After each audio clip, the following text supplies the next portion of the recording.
रही बात धर्म की और सद्भाव की, 1947 में बहुत सद्भाव था, उससे पहले भी सद्भाव था। गुरु गोविंद सिंह के बच्चों को जब दीवार में चिना जा रहा था तब भी सद्भाव था।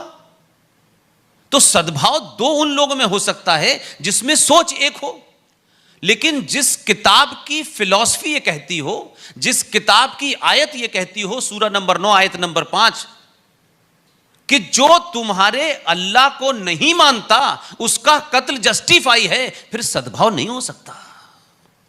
तो सद्भाव किसके बीच? सद्भाव फ्रांस में देख रहे हैं, सद्भाव हम अमेरिका में देख रहे हैं, सीरिया में देख रहे हैं, लीबिया में देख रहे हैं, पाकिस्तान में देख रहे हैं। और हमारे और उनके बीच की सद्भाव की बात छोड़ दीजिए, उनके शिया और सुन्नी के बीच में सद्भाव नहीं है। तो हम ये सद्भाव का वड़ा पाव कब तक बेचेंगे?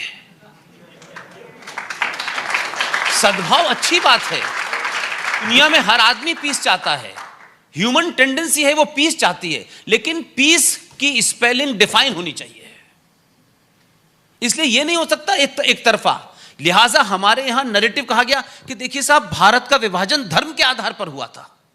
जैसे ही आप यह कहते हैं, इस देश का सनातनी हिंदू अपॉलोजिस्टिक हो जाता है कि शायद हमने कुछ गड़बड़ किया है। लेकिन हमारी ही देश के अंदर विद्वान लोग थे, आज उनका नाम भी आया और आपका एयरपोर्ट भी उन्हीं के नाम पे रखा हुआ है, ये उनकी भूमि भी है। लेकिन हमने उनके नाम से बड़ी सारी सड़कें बनाई, एयरपोर्ट बनाए, उनका गुणगान किया, बड़ी बड़ी मूर्ति बनाई। लेकिन उस शख्स ने जो किताब लिखी है, उस किताब में जो सच्चाई लिखी है पेज नंबर 334 के ऊपर, वो हमने अपनी औलादों को, बच्चों को, नस्लों को नहीं बताया। हम समाज में सच बोलने से डरते हैं। आप सच बोलिए, अगर किसी को राजनीति करनी है, किसी को टिकट लेना है, वो झूठ बोले, जस्टिफाई है। लेकिन आम आदमी को क्या संकट है कि वो सच बोलने से डरता है। It was B.R. अंबेडकर, उन्होंने अपनी किताब पाकिस्तान और पार्टीशन ऑफ इंडिया में 334 पेज पे लिखा है कि भारत का विभाजन मजहब के नाम पे हुआ था और जब तक भारत की धरती पे एक भी मुसलमान है, यह विभाजन कंप्लीट नहीं है। यह कहने की हिम्मत है किसी में? तो सद्भाव यह बहुत अच्छा है, होना चाहिए। इस सद्भाव की कीमत हमारे बाप दादा, हमारे पुरखे लगातार दे रहे हैं। हमने कभी आज तक किसी को पूरी दुनिया में कोई बता दे, अपनी आस्था, अपनी किताब, अपनी परंपराओं, अपने फेथ के कारण किसी को लूटा नहीं, किसी की गर्दन पे तलवार नहीं रखी कि तुम हमारा फेथ नहीं मानोगे तो तुम्हारी गर्दन काट देंगे। हमने कभी नहीं कहा। और हम तो उस आदमी की पूजा करते हैं जो आदमी अपनी पत्नी को छुड़ाने के लिए श्रीलंका तक जाता है, सोने की लंका भी होती है, वहां लड़ता है, अपनी पत्नी को लाता है, उनका राजपाट उन्हें दे देता है। और यह समाज उन लोगों को अपना हीरो, भगवान राम वहां से जब लौटे तो सोना 2 किलो लेके नहीं आए कि अपने साथ लेके आए। अगर लेके आए होते तो वो कभी हमारे लिए मर्यादा पुरुषोत्तम राम नहीं होते। वो आए और उनका राजपाट दिया और उसके बाद में अपने देश में आकर के जैसी भी जिंदगी जी। इसलिए हमारे यहां त्यागियों का क्या वर्णन होता है। हमारे यहां बिजनेसमैन की मूर्ति नहीं लगती है, उसको कोई नहीं पूछता है। फिर भी यह समाज यह कहे कि साहब हमें सद्भावना दिखानी चाहिए। हमें सद्भावना दिखाते दिखाते हमारा अस्तित्व समाप्त होने जा रहा है। लेकिन हम बार बार, पूरा विश्व हमारा घर है, अपना घर सुरक्षित नहीं है। बंगाल में बंगाली सुरक्षित नहीं है, कश्मीर में कश्मीरी सुरक्षित नहीं है, उत्तर प्रदेश में 24 जिले सुरक्षित नहीं है, लेकिन पूरा विश्व हमारा है। ये कितना अच्छा लगता है। ये तो कोका कोला टाइप का विज्ञापन है भाई। तो धर्म का शब्द कहां से निकला, कैसे निकला, इस पे बातचीत हो और फिर उसके बाद हम तथ्यों पे बात करें, आंतरिक सिचुएशन पे भी बात करें, और भी बहुत सी घटनाएं उस पे भी बात हो सकती है। 29 दिसंबर 1930 इलाहाबाद मुस्लिम लीग का अधिवेशन था। उस अधिवेशन को मुस्लिम लीग के अध्यक्ष कश्मीर के एक सपरू परिवार के कन्वर्टेड, उनके फोरफादर कन्वर्ट हो गए थे, उनका नाम था मोहम्मद इकबाल। इलाहाबाद के अधिवेशन में पहली बार उन्होंने कहा कि भारत के वेस्टर्न बॉर्डर पर जो मुस्लिम बहुल इलाके हैं उन्हें अलग कर देना चाहिए। तब शायद सावरकर की कभी जिक्र नहीं हुआ। 1946 में 2 घटनाएं घटती हैं, सावरकर उसमें कहीं शामिल नहीं है। 1946 में मुस्लिम लीग की तरफ से पहला डायरेक्ट एक्शन की बात कही गई और उस पहले डायरेक्ट एक्शन के तहत जो यूनाइटेड बंगाल था, उस बंगाल का जो चीफ मिनिस्टर था, प्रोविंशियल असेंबली का चीफ मिनिस्टर था शहीद हुसैन सोहरावर्दी। और डायरेक्ट एक्शन के तहत वहां की पुलिस को चीफ मिनिस्टर छुट्टी देता है और 14 से 15 हजार हिंदुओं को सड़कों पे काट के डाल दिया जाता है। यह 16 अगस्त 1946 की घटना है। Date is very important. और उसी साल 1946 में भारत में चुनाव होता है। एक तरफ वायलेंस, दूसरी तरफ चुनाव, एक ही साल में हो रहे हैं। घटना को जोड़ के देखिए। और उस चुनाव में पूरे भारत की जो प्रोविंशियल असेंबलीज थी, उनकी टोटल स्ट्रेंथ थी 1585, 1585। और उसमें से 492 सीटें रिजर्व थी मुसलमानों के लिए। मैं कोई अपनी ओपिनियन नहीं देता 90%। इलेक्शन कमीशन के आर्काइव में जाइए और जरा देखिए जाकर के कि 1946 के स्लोगन क्या थे, नारे क्या थे, इशू क्या थे, चुनाव किन मुद्दों पे लड़ा जा रहा था। मुस्लिम लीग का नारा था 1946 में, मर मर के लेंगे पाकिस्तान, हर कीमत पे लेंगे पाकिस्तान। ये उनका मेन स्लोगन था। और उसको कांग्रेस पार्टी ने पूरे इलेक्शन को ये कोशिश की कि पाकिस्तान बनाने वालों में और भारत के बचाने वालों के बीच में ये चुनाव हो रहा है। 492 सीट में से मुसलमानों के लिए जो रिजर्व थी, उसमें से मुस्लिम लीग को 429 सीट मिली। 89% of the total voter of Muslims. और आपके महाराष्ट्र में मुंबई के अंदर एक जगह है बायकोला, उस बायकोला सीट से मोहम्मद अली चुनाव लड़े थे और जीते। तब से लेकर आप आज तक इस भाईचारे के बावजूद भी मुस्लिम लीग के जिना जिस बायकुला सीट से जीते, आज तक वहां से मुसलमानी कैंडिडेट जीतता है, दूसरा जीतता नहीं है। यह ऐसा भाईचारा है।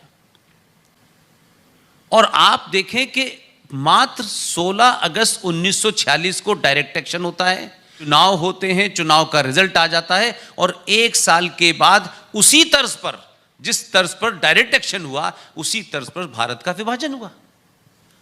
लोग लाखों में मारे गए, वहां हजारों में मारे गए।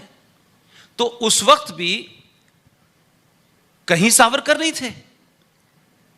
तो हमारा सवाल यह है कि हम आज भी जब यह कहते हैं कि हमें सद्भावना की बात करनी चाहिए और हम कट्टर हो जाएंगे, तो कट्टरता जो है वो और ज्यादा डेंजरस है।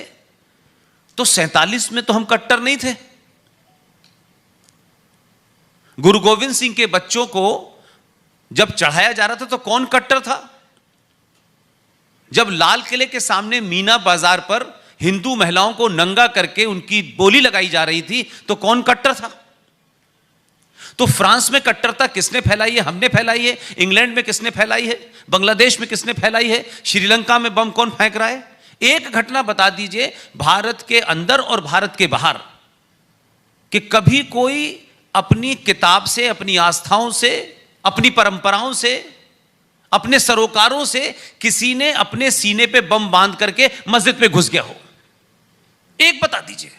हम तो इतने प्रोवोकेशन के बावजूद भी नागपुर की धरती, जहां बहुत सारे प्रचारक भी हैं और यहां से विचार भी निकलता है, उसमें भी आज हम अगर ये डिस्कस कर रहे हैं कि अगर कट्टरता बढ़ेगी तो और मुश्किल होगा। हम तो कट्टरता आज भी नहीं बढ़ा रहे। आज भी ऑन रिकॉर्ड कहता हूं ये बात, आप सब माने दुनिया में तमाम कुछ प्रचार कर दिया गया हो कि भारत का जो पॉलिटिकल डिस्पेंसेशन है बड़ा कट्टर है, बड़ा हिंदूवादी है। 50 साल का, 60 साल का रिकॉर्ड उठा के देखिए।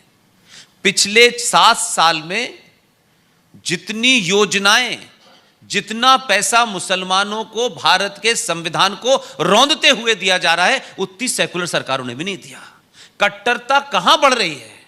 कट्टरता तो इस देश में एक तरफा है, हम तो सिर्फ उसको बर्दाश्त कर रहे हैं। इसलिए कट्टरता का जवाब कट्टरता नहीं हो सकती। लेकिन मैं आपसे दूसरा सवाल पूछता हूं, इंटॉलरेंट और हमें टॉलरेंट होना चाहिए। हिंदू सोसाइटी को इंटॉलरेंट नहीं होना चाहिए। भगवान राम को टॉलरेंट होना चाहिए था। भगवान राम ने अधर्मियों के खिलाफ हथियार उठाया, रावण के खिलाफ हथियार उठाया, और उस समुद्र जिससे पूजा कर रहे थे, सद्भावना कर रहे थे कि रास्ता दे दे, वो नहीं दे रहा था। लेकिन जैसे ही धनुष बाण संभाला उसने रास्ता दे दिया। अगर पुलिस इस देश की बलात्कारी, लुटेरे, चोर के साथ टॉलरेंट हो जाएगी तो समाज चलेगा।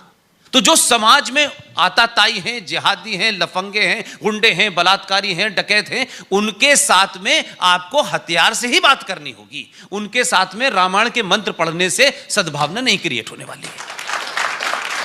लिहाजा मैं मानता हूं कट्टरता दो तरीके की होती है कि आप किसी ऐसी चीज से प्रेरित हो कि आप बैक आ ही नहीं सकते।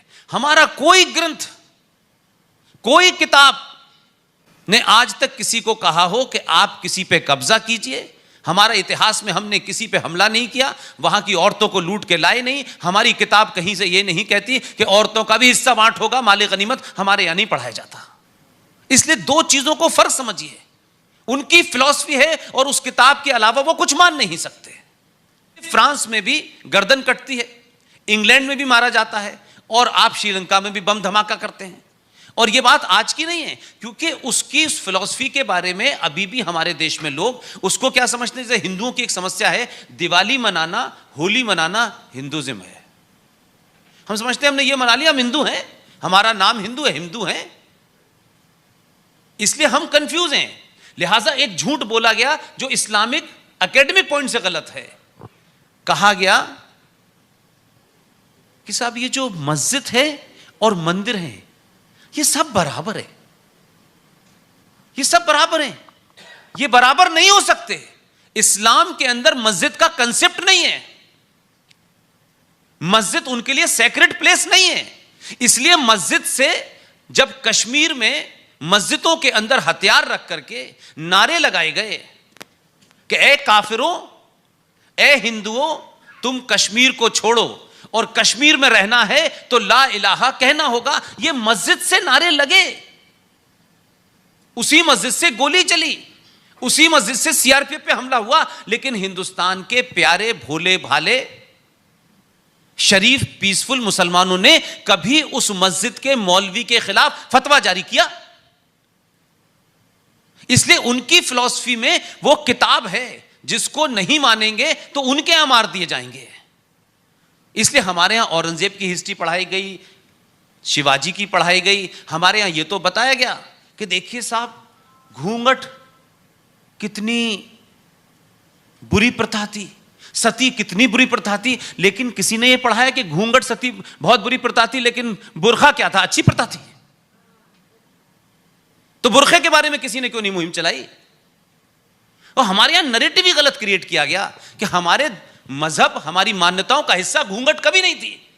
हमने कहीं कहीं किताबों में कोई तस्वीर नहीं देखी कि कोई रानी, कोई बहू, कोई महिला घूंघट करके आई हो।